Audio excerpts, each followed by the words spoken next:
everyone, and welcome to Bible Bites. I'm your host, Relic Jones. You know me as Joshua Jones. Let's get into this. Today we're going to be reading Genesis 1, verse 3. We're going to go through some verses in there to give us context, because today we're dealing with a criticism of the Bible. And I'm going to tell you the scientific answer to that criticism. Let's go ahead and read. And God said, "Let there be light," and there was light. As a simple Bible-believing person, that should be it. But in a scientifically driven world, there is some criticism here.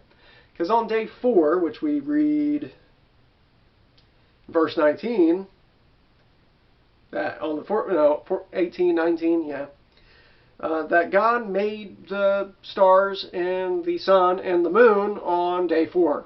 We'll get the context there. So how on earth was there light before the sun? Good criticism here. Interesting, huh? And even previously, before that, they made the plants. So how are the plants photosynthesizing without the sun to have the light? Now remember, what's the true light? The Word of God. We're going to continue into this. We know Jesus is the Word, and Jesus made these things. Let's go to the answer then. Let's read verse 3 again. And Jesus said, that means he spoke, it possibly was pretty loud, "Let there be light," and there was light. Well, if you would go ahead and study out some science for yourself, you criticizing atheists, there's a thing called sonoluminescence. Yes, God reveals how he does it, sonoluminescence. And God speaking through sound produces light.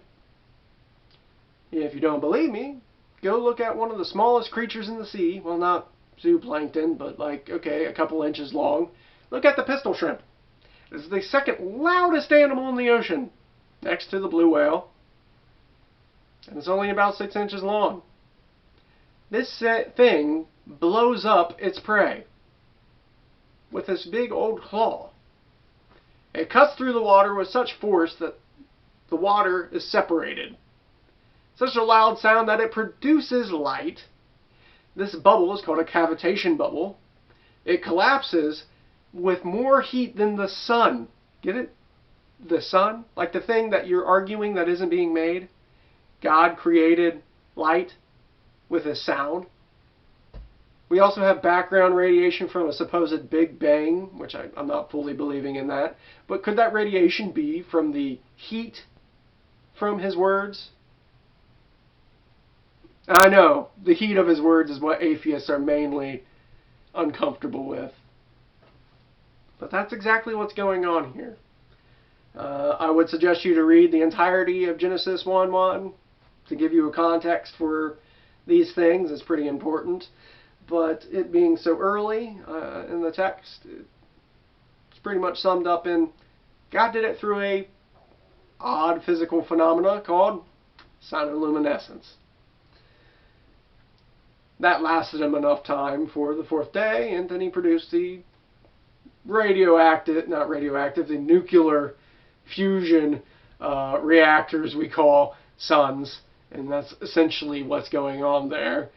And constantly making new particles fused through it.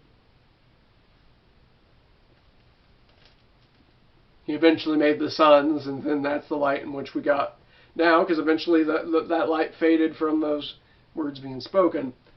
And that's how it worked out. Well, this is Relic Jones for Bible Bites. Little Bible studies in under 10 minutes. I don't know what the tagline's going to be. But Relic Jones, Joshua Jones, signing out.